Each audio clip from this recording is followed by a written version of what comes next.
Welcome to the first edition of DLA Piper's new planning law update outline. The intention is that we try to do these on a monthly basis and focus on the most relevant or most interesting developments in planning law from the previous month. My name is Trevor Ivory. I lead the planning team here at DLA in the UK, and I'm joined today by my colleague and legal director, Ian Graves. I should say, in terms of when I say the most interesting or the most important developments, there's not a huge amount of science that's gone into this. What we've tried to do is to pick the ones that we think are the most interesting, and also try and focus on the ones that are most relevant to people who are practicing at the front line of delivering development, whether as developers or as local planning authorities.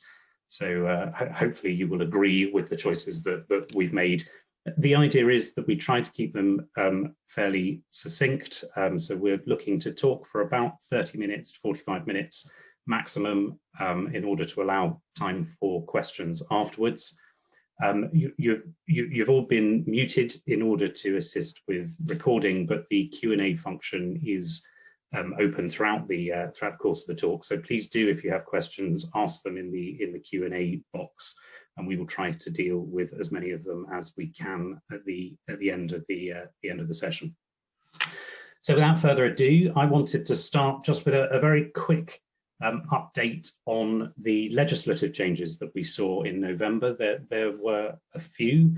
The first being some changes to the NSIP regime, the DCO regime under the Planning Act 2008, the Infrastructure Planning Electricity Storage Facilities Order 2020 came into force this month. And what that does effectively is remove battery storage from the NSIP regime and therefore remove it from the need for a DCO, and to bring battery storage development an extension within the remit of the Town and Country Planning Act. That applies to all electricity storage facilities, with the exception of pumped hydroelectric systems, which remain subject to the NSIP and DCO regime. Noted on the slide are also the electricity storage order that simply makes corresponding changes to the Electricity Act of 1989. So nothing terribly interesting in there beyond what's covered in the planning order. The next regulations are yet more amendments to the SIL regulations. I haven't counted, but I'm pretty sure that this must be a contender. The 2010 SIL regs must be a contender for the most amended regulations of all time. And this is the second lot of amendments just in 2020. They're covered in the Community Infrastructure Levy Amendment England #2 regulations of 2020. They came into force on the 16th of November, and they make some relatively minor changes, principally aimed at anticipating the introduction of the first homes tenure that has been announced by the government. And effectively what they're doing is extending social housing relief to first homes tenure affordable housing. It's slightly odd in that the government hasn't yet given us the detail of what the first homes tenure is going to look like, but there are some clues in the regulations in that in order to qualify for the social housing relief, the discount that the units need to be sold at on first sale is at least 30%, so no more than 70% of market value.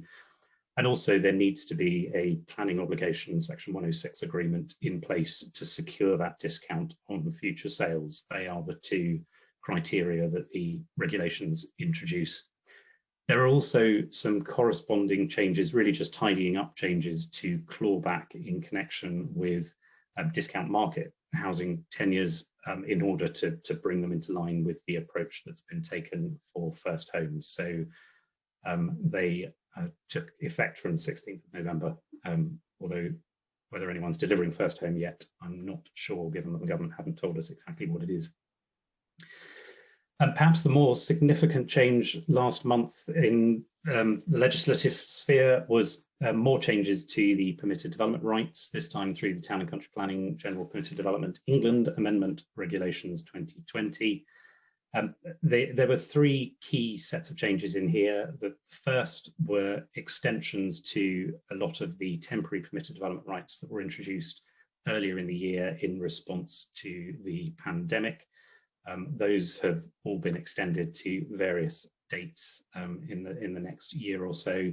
Probably the most interesting is extension of the PD right for pubs and restaurants to offer takeaway or to operate as takeaway facilities without that constituting a material change of use. That's been extended. The primary group of changes in the regulations are to the residential rights. But before I get to those, just the second group of the second amendment was to the demolition PD right, part Class B of Part 11 of the PD order.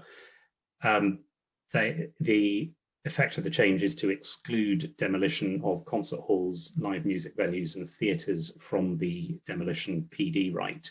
I'm not going to go into the detail of that because I suspect it's of limited interest, but if anyone does happen to be planning on demolishing concert venues and the like, then please do feel free to get in touch and we can talk you through the implication of the changes.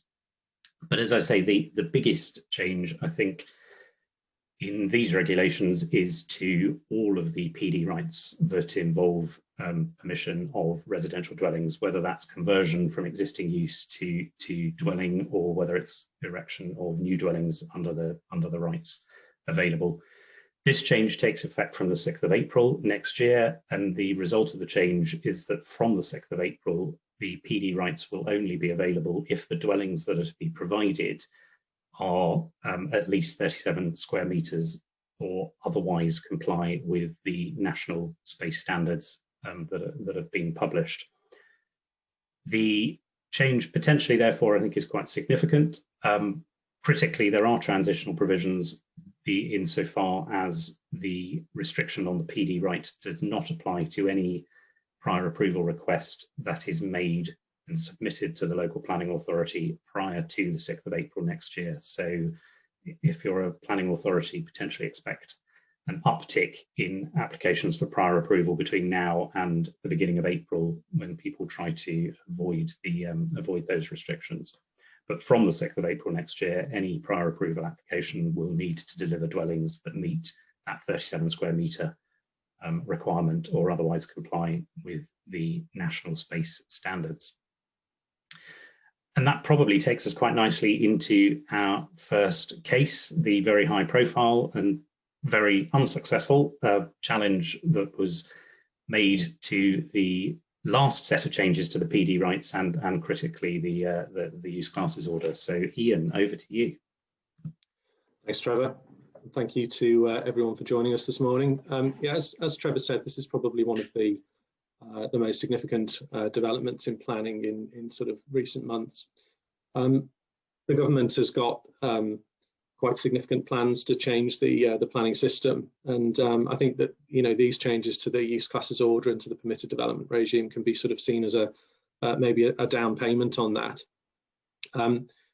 The claimant rights community action actually challenged as part of its case, made an application to prevent the changes from coming into force, but that application was refused. There are a number of changes to the PD rights, but probably the most significant thing that you'll all be familiar with is the introduction of this new super class E. And you've got up on the slide there the various use classes that have been consolidated into Class E. So this is really quite a significant increase in sort of flexibility for those sort of uses that are suitable for taking place in the high street. Now, the claimants had three main arguments that are up on the screen there. The most significant of those was probably the first bullet point, so that the regulation should have been subject to a strategic environmental assessment. Now, in fact, there were 6 grounds coming out of those sort of 3 broad arguments. Only 2 were granted permission, and both of those were refused. So that's the good news. I guess the sort of slightly less good news is the fact that the claimant has confirmed that it's going to seek permission from the Court of Appeal to appeal the High Court judgment, although only on the environmental ground, so only on the first bullet point there. Now, we know from our previous experience, so before the High Court case, that sort of uncertainty that is introduced by legal challenge can be, of concern to those who are looking to rely on these new rights. And I think what we can say is that the uncertainty is certainly reduced. I wouldn't expect, particularly given the terms that the court delivered its judgment, pretty comprehensively rejected the claimant's grounds. But nevertheless, the Court of Appeal does on occasion reverse High Court decisions. After all, that's why we have the Court of Appeal. So there is some sort of residual uncertainty in terms of if you want to rely on those rights going forward. Now, I just wanted to sort of talk through the practical consequences of that a little bit. So, I mean, Court of Appeal, the remedy that they would seek would be for the use classes order and the new PD rights regulations to be quashed.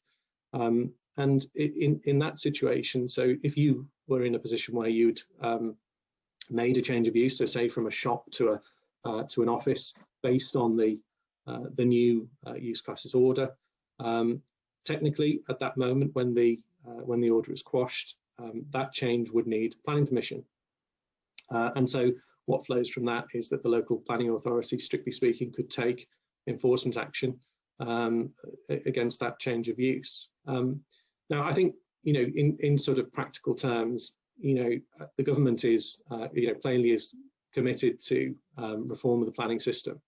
And so I think, we would anticipate that even if the claimants were successful in the Court of Appeal, we would see an appeal from the government and, possibly or that the regulations and the order would be remade by the government in pretty short order. So I think in those circumstances, it seems quite unlikely that local planning authorities would view it as expedient to take enforcement action. Nevertheless, there may be some situations in which councils might choose to do that. Of course, the other point is that we don't know at the time what the government's priorities will be. So we would say that any ongoing residual risk is low, but it does sort of still exist. In terms of what you can do to deal with that, so how can you mitigate that? Well, one option is to use the certificate of lawfulness process. So a certificate of lawfulness of proposed use or development. So you could apply to the local planning authority for a certificate. As of today, a change of use, say from a shop to an office, is lawful. So the council should issue the certificate. And if you put that change of use into action before there is any material change in circumstances, so before any Court of Appeal judgment was issued, then you'll be able to rely on the certificate of lawfulness. And that would mean that the change of use is conclusively presumed, and that would preclude any future enforcement action from the local authority. Obviously, that requires that the council to deal quickly with your application, and I'd suggest that you would need the council to be on board with that course of action.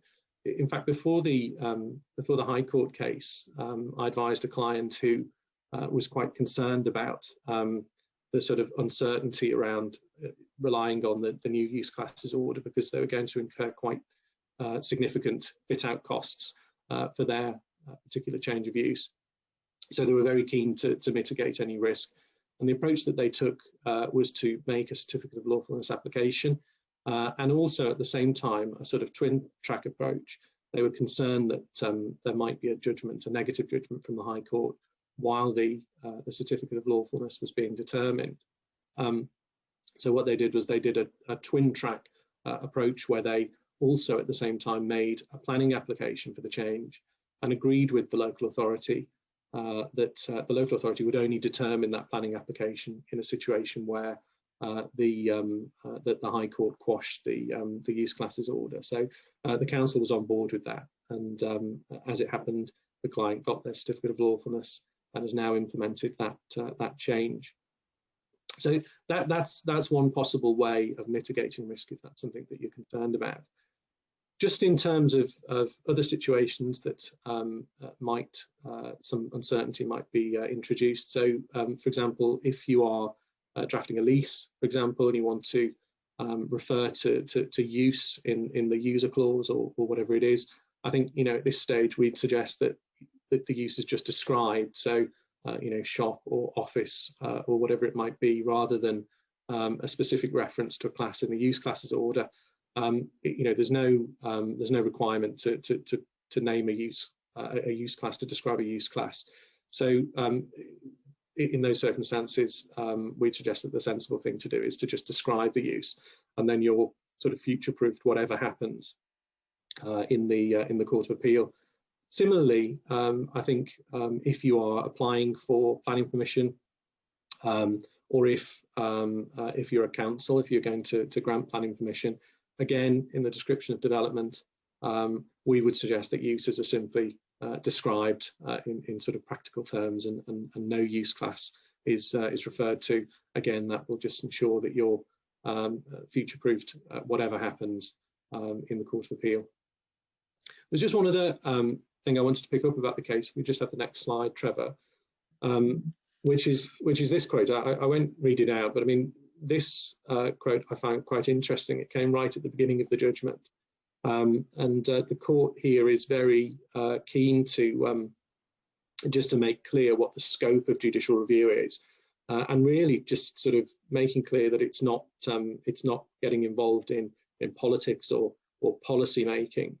And the reason I found that interesting is that obviously this is quite a topical issue at the moment.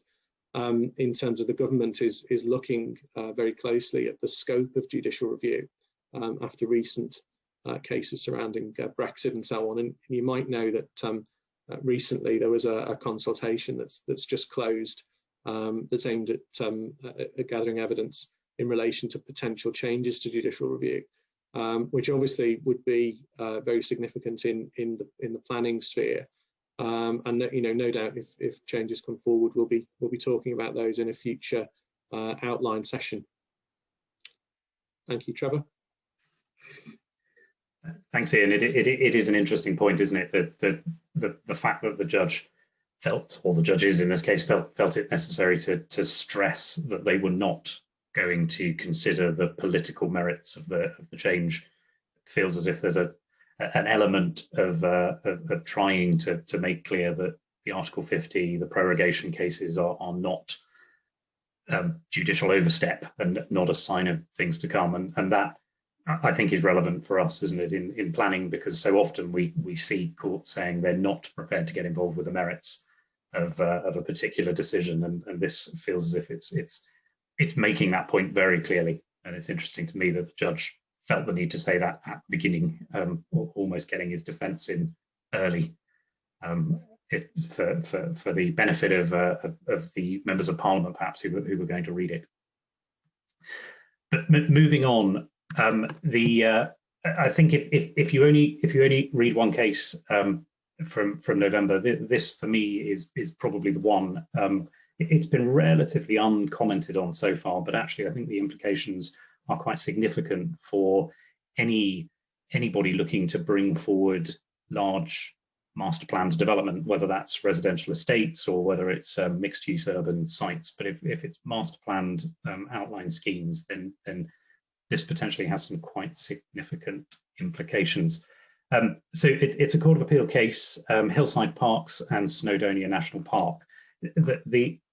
There is a long history beginning in the 60s, and I shan't go through it all, but I think that the relevant points are that planning permission was granted in 1967 for a 401 dwelling scheme.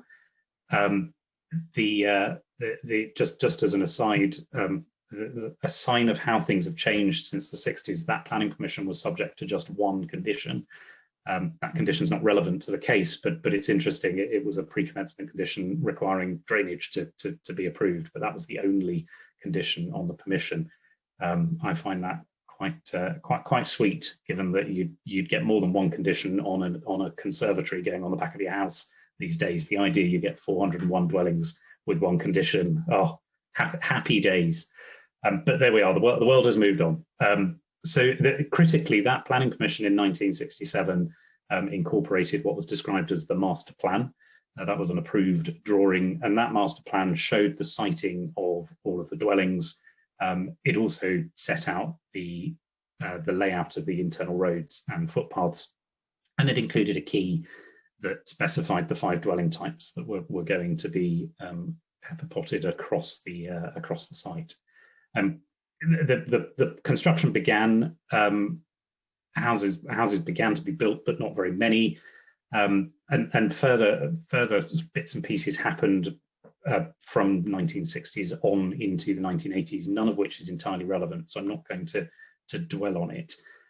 But in the 1980s, there then became a question over whether the planning permission had been lawfully implemented. The one condition had never been discharged, so some things don't change. Even when you only got one condition, you still don't quite always get around to getting it discharged. But in 1987, the High Court issued a declaration confirming that the permission had been lawfully implemented and that it was capable of sustaining development into the future. So it then becomes more relevant to the point in the case that from that point on, there were a number of discrete planning applications within the scope, within the red line of the 1967 permission. I've set them out on the slide. Nothing turns on the details, but what you'll note is that they're all for relatively small, either single dwelling or small numbers of dwellings. All of these permissions were granted, and they were all concentrated in the northwestern part of the 1967 permission site. Everything was rosy until 2017, and in 2017, the by then local planning authority, because there had been several over the course of the life of the permission, but by then planning authority was Snowdonia National Park.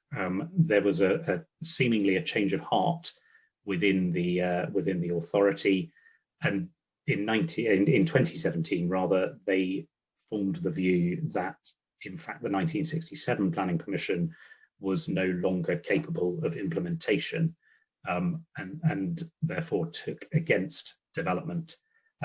Developer, perhaps not unsurprisingly, aggrieved by this, having bought the site and having been engaging positively in various planning applications, as set out on this slide throughout the years leading up to 2017. That therefore ended up in a dispute in the court. Initially in the High Court, and the High Court judgment concluded that the 1967 permission was no longer capable of supporting further development, and the rationale for that was that the various permissions that had been issued, the ones set out on the slide, were incompatible with the form of the master plan, and therefore the master plan was no longer capable of implementation. That decision then ended up in the Court of Appeal, and the headline is that the Court of Appeal agreed with and upheld the High Court decision. Now that is perhaps a surprising decision on its face. It certainly doesn't accord with some of the cases that have been leading cases on this point up to now. Pilkington is one that many of you may be familiar with, and certainly traditionally it has been considered that it is possible to overlay discrete detailed planning permissions onto parts of a wider outline consent site without interfering with the ability to develop pursuant to the remainder of the outline. I think the upshot of this case is that is now a much more high-risk strategy, and one that anybody thinking about doing needs to take some very clear legal advice and be very certain about what they're doing. The logic, and on the next slide, I've put a quote from the case. This is the concluding paragraph of Lord Justice Singh's judgment, with which the other two judges in the Court of Appeal agreed. And you'll see his logic is that on a modern planning permission, his view is that almost always one would expect that the planning authority had not granted permission for a series of discrete developments, but rather has granted consent for a single master plan development, and has done so on the basis that that development will be brought forward as a whole. Therefore, I think that the consequence that Lord Justice Singh is driving at here is that if you do begin to secure separate detailed planning permissions, even for relatively small parts of that site, but that the consequence of those planning permissions is that the master plan as originally envisaged is no longer able to be delivered as a whole, then that calls into question the ability of the original outline consent to continue to allow and permit development to come forward. As I say, I think there are some real quite serious practical consequences from this. Firstly, because it's been a method that I think we've all used over many years when you want to replan aspects of a large outline scheme, which is not unusual, particularly schemes that come forward over many years, sometimes decades. If they're large schemes, things change, and you want to make changes to discrete areas, then that traditionally has been done on occasions by discrete planning applications and effectively slotting them in to the wider outline scheme. I don't think this case makes that impossible, but I think it makes it much more difficult, and certainly when doing it, it is important, I think, now that you are clear as to the extent to which it is a change from the master plan, and the greater the change from the master plan, the more significant the issue. I think the sort of obvious answer would be to use Section 73 rather than a new permission, so that you can actually vary the master plan and vary the outline scheme as you go along. The difficulty with that is that there's a limit to the ability to use Section 73, and many of you will have seen the recent case, again in the Court of Appeal, the Finney case, which made it very clear that Section 73 can't be used to amend the description of development. So if, for example, the description of development is take a mixed-use urban scheme, if it's predominantly commercial and retail, and that's set out in the description of development, it's possible, particularly at the moment, that retail is no longer attractive. You may be looking to change the mix of uses. If that change involves a change to the description of development, then Section 73 is not available. At that point, the consequence, it seems to me, of the Hillside case is that if you secure a detailed planning permission for that change to the mix, then you are at risk of undermining the original outline scheme for the wider site. So a really critical one, as I say, to my mind. If you only read one case this month, this is the one to look at and think about. If you have planning applications in, or you're about to implement detailed planning permissions that are overlaid on top of outline, certainly pause and get advice before doing so, in order to make sure you're not jeopardizing your wider outline consent. That's what I wanted to say on this case. So I think that takes us to our last case of the day. Ian, back to you. Yeah, I think just on the Hillside case, Trevor, I mean, I think it's sort of gone under the radar a little bit, that case, hasn't it? Because actually the practical consequence, it's quite a sort of dense case to read, isn't it? It's sort of very fact heavy, but actually the practical consequences are quite significant. One of the points that I thought was also sort of worthy of note in that case is just that the planning authority had changed its mind. And that's something that we quite often have these sort of discussions with clients. At one time the council may be happy, you may have an understanding with the council as to, you know, how your development will proceed or whatever it is. But councils, you know, can and do change their mind over long periods of time. So it's always just worth sort of bearing that in mind, I think, when you're proceeding with a development that might take place over quite a number of years. It's a really good point, Ian, and I know we sort of regularly flag up to clients, don't we, that they might have a letter from the officers, or they might have had a conversation that gives them comfort, and that's fine. But ultimately, it isn't worth the paper it's written on if the authority subsequently changes its mind, and the case law is clear on that. And I think that, as you say, this is a good example, because Snowdonia had been very happy and had been granting those planning permissions, certainly in the 90s and the noughties, had been granting those planning permissions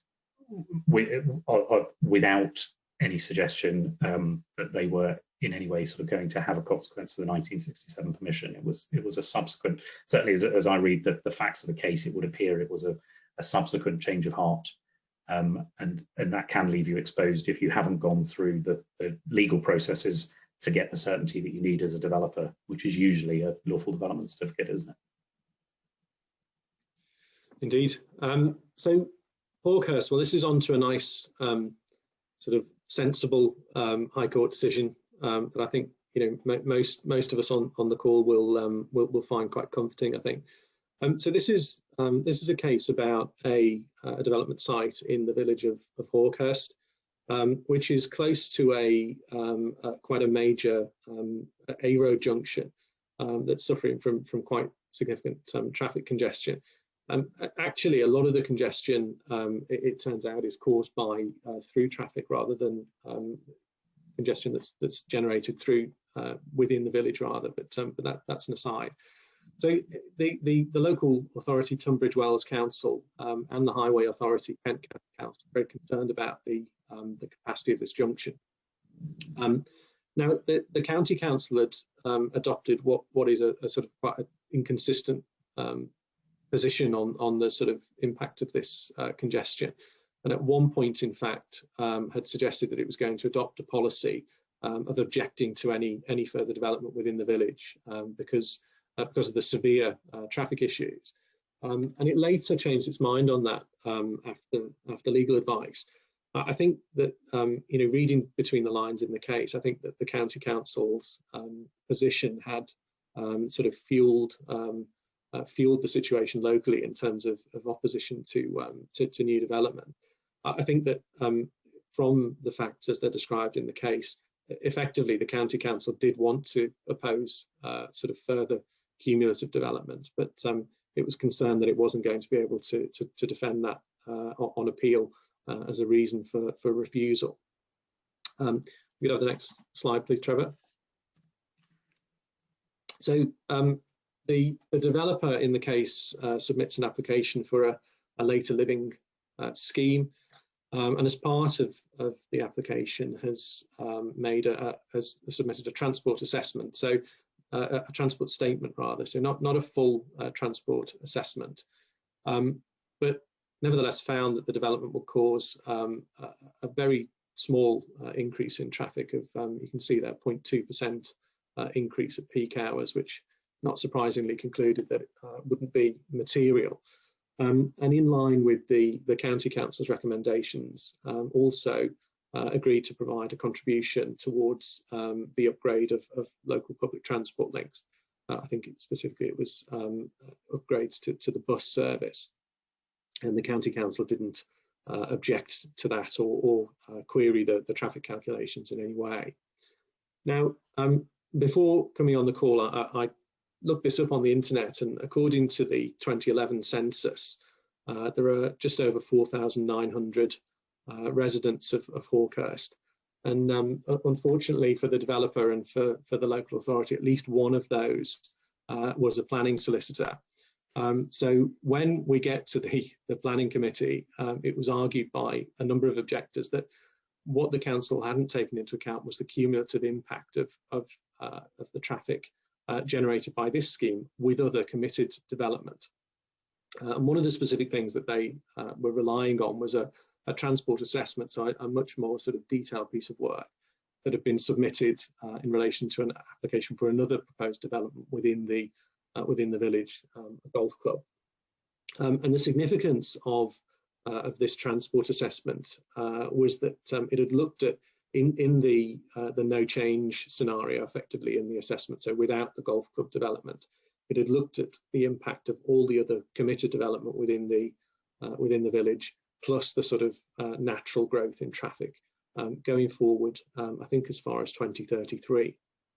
And this had found that the impact on this junction, which was already considered to be pretty bad by both the council and the county council, would be very severe by that point.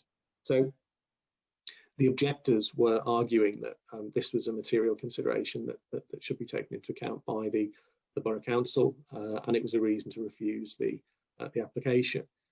And at the committee, the county council confirmed that it wouldn't cause severe congestion, even in combination with other development, provided that the mitigation payments I discussed earlier were paid. So this was all discussed at the planning committee, and the application was approved. If the next slide, please, Trevor. Now, the planning solicitor had obviously sufficiently impressed the parish council, because they decided to judicially review the issue of planning permission. And on the basis that the council the local planning authority didn't have sufficient information to reach a lawful decision. And they said that really for three reasons. The first is that the transport statement that had been submitted wasn't sufficient. So the local planning authority, they said, should have required a full transport assessment to have been submitted in support of the application. The second point that they made was that the transport assessment that had been submitted with the golf club application, so a different proposed development, was nonetheless relevant, and so should have been taken into account.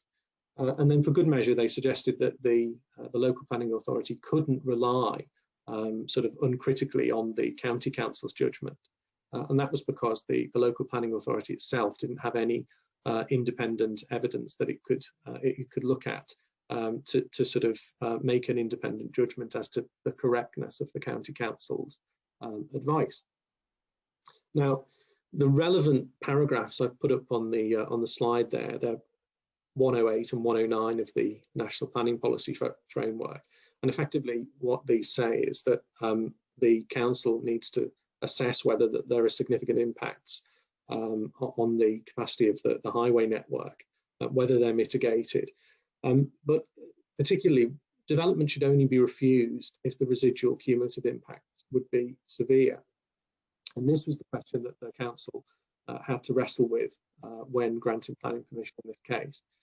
Now, the court dealt with this quite shortly and very sensibly, in my view.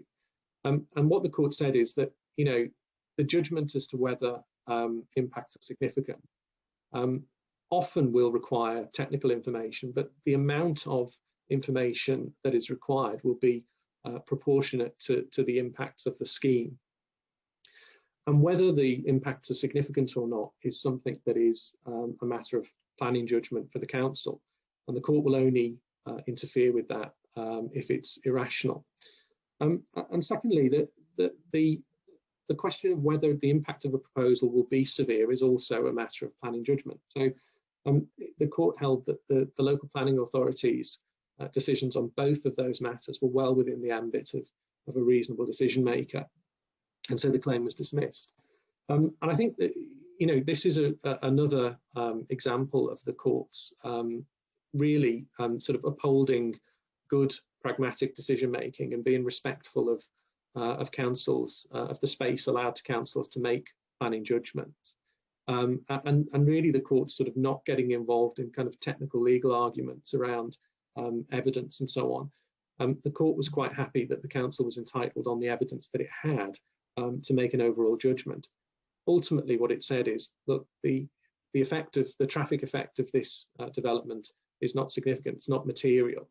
And it doesn't matter what other development is happening in the village.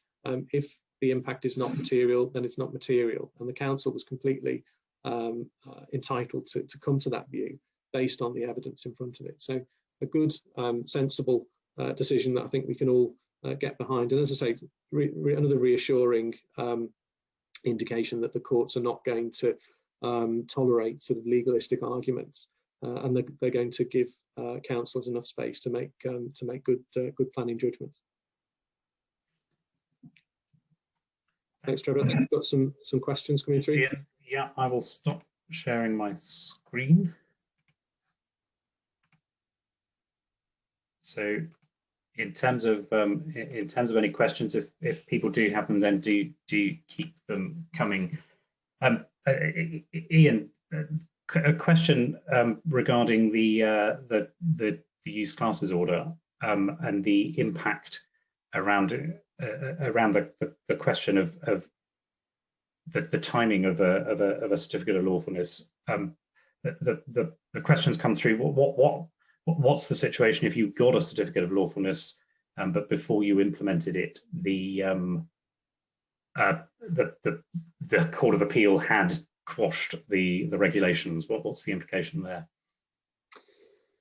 So what section 192 of the Planning Act says in that sort of situation, so you're entitled to rely on the certificate, and if you implement the certificate before there is any material change in circumstances, then you can rely on the certificate.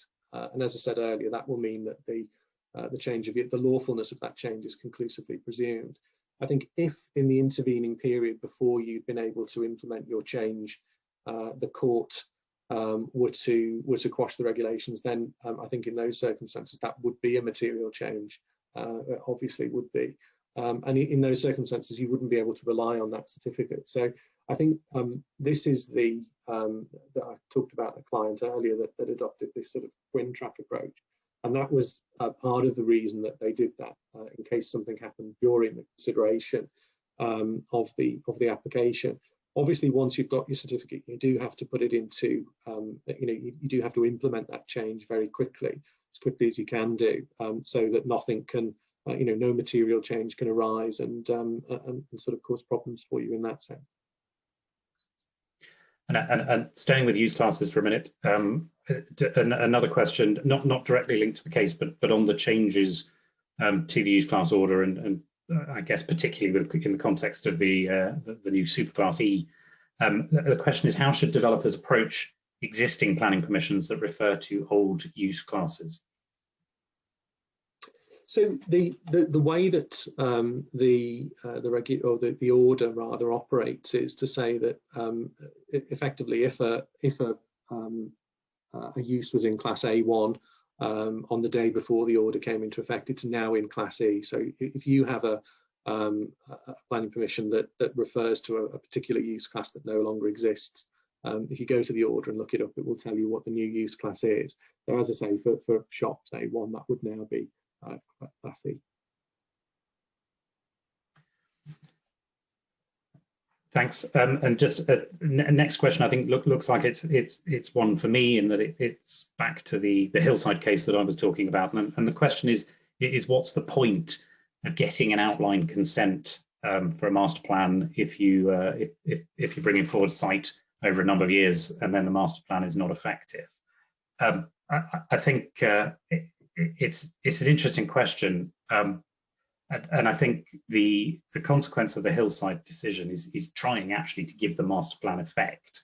And what the court is saying is if planning permission has been granted on the basis of a master plan, then that master plan needs to be delivered, and subsequent changes to aspects of that master plan then potentially undermine the ability to deliver the overall scheme, which was the basis that the planning authority relied on in order to grant that consent. But I think what for me, sort of taking heart and trying to find the positive in what I think is quite a difficult decision for people bringing forward that long-term development. I think if you look at what Lord Justice Singh was saying in that concluding paragraph that I put up on the slide while speaking, he's not ruling it out. What he's saying is he thinks it's unlikely that a modern planning permission would envisage people being able to effectively pick and choose which bits of a master plan they bring forward. So I think we can take some heart from the fact that whilst he says it's unlikely, he doesn't rule it out. And so therefore there's not a legal bar. But I think in terms of if you're applying for planning permission for an outline scheme now with a master plan, I think there needs to be some real careful thought as to how that principle that Lord Justice Singh was articulating can be avoided by making it clear, perhaps, as part of that outline scheme, that it is envisaged that this master plan can be brought forward, perhaps through phasing or perhaps something a bit more sophisticated than phasing, that demonstrates that it is capable, and that everybody was clear, including the planning authority, that it may come forward in part and not in total. Likewise, because I suppose that doesn't help if you've got an existing outline with a master plan, you've lost that opportunity to be clear. But I think equally there's an opportunity perhaps to be clear when you're putting in the application for the standalone detailed piece to think about how that's structured, think about how that's articulated, in order to perhaps be able to make it clear that it's being granted on the basis that it will slot into the wider outline and not impact on that outline. So I think, I'm not sure if that answers the question. I think there is still a point, and I think there are some ways around it, but it needs some careful thought. And certainly what people would be wise not to do is to go ahead with implementing detailed consents without giving thought and getting some advice on the impact that may have for the outline consent. The LDC process, Lawful Development Certificate process, that Ian, you were talking about for use class issues, that potentially is part of that solution, getting a Lawful Development Certificate that confirms that the implementation of one isn't going to impact on the other, is probably a sensible option, but one that needs to be thought about in the context of a case. One of those annoying cases, isn't it, that's sort of very fact sensitive. So I mean, I don't think that, or certainly my reading of the case is that there wouldn't, there's not one sort of clear principle that comes out of it. I think it will be quite dependent on the sort of circumstances and the facts of specific schemes, and as you say, what was understood at the time that the permission was granted, whether it's phased, and so on. So, but it's certainly a significant case that is something that developers particularly need to think about. I think both of us, when we were discussing this before, or just sort of in preparation for today, could off the top of our heads think of several different schemes where we'd advised on these sort of matters and sort of dropping consents and so on. So I think that the key takeaway particularly is, if you have a standalone consent like this, then don't implement it before you've taken some advice. Yeah. A question that not linked to anything we've talked about today, so it might be a clue about something we ought to pick up on in future editions. But a question, and I'm not sure I have the detailed answer to this. You might, Ian, around the Environment Bill and the current sort of envisaged timetable for it receiving royal assent. I think particularly the question is interested in when we're likely to see the requirement for biodiversity gain as a condition of planning permission. I know we're moving closer to royal assent, but I'm not sure I've seen any date when it's envisaged that we will. No, I mean it's at committee stage at the moment, isn't it? So I mean, I don't think that we've got any sort of clear timetable in terms of when that will come into effect. I don't know the detail of the provision that you're talking about in terms of when the draft bill sort of envisages that will come into effect, but certainly we can look that up, and perhaps if you've got the questions details, we can bring you an email afterwards with a bit more detail on that.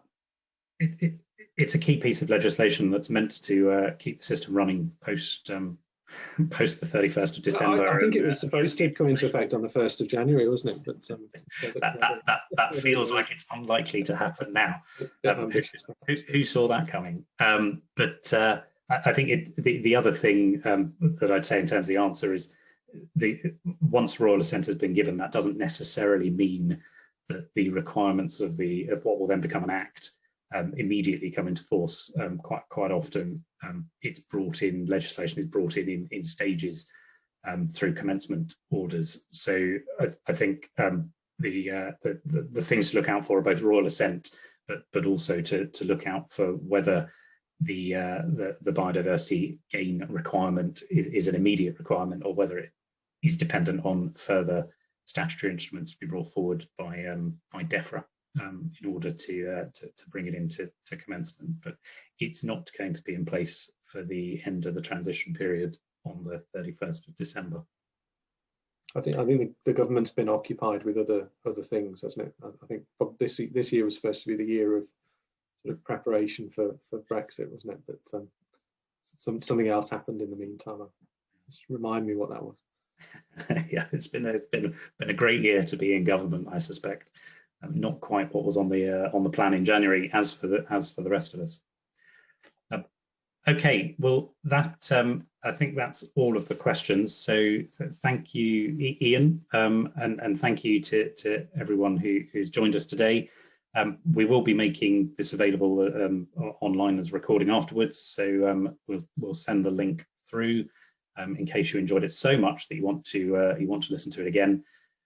Equally, if there are any questions that we haven't got to, or if there are things that you want to discuss, then please do feel free to reach out. We'll happily talk through anything planning related with you. We'll talk through anything with you, but we're probably better at planning than most things. So you might want to focus your questions.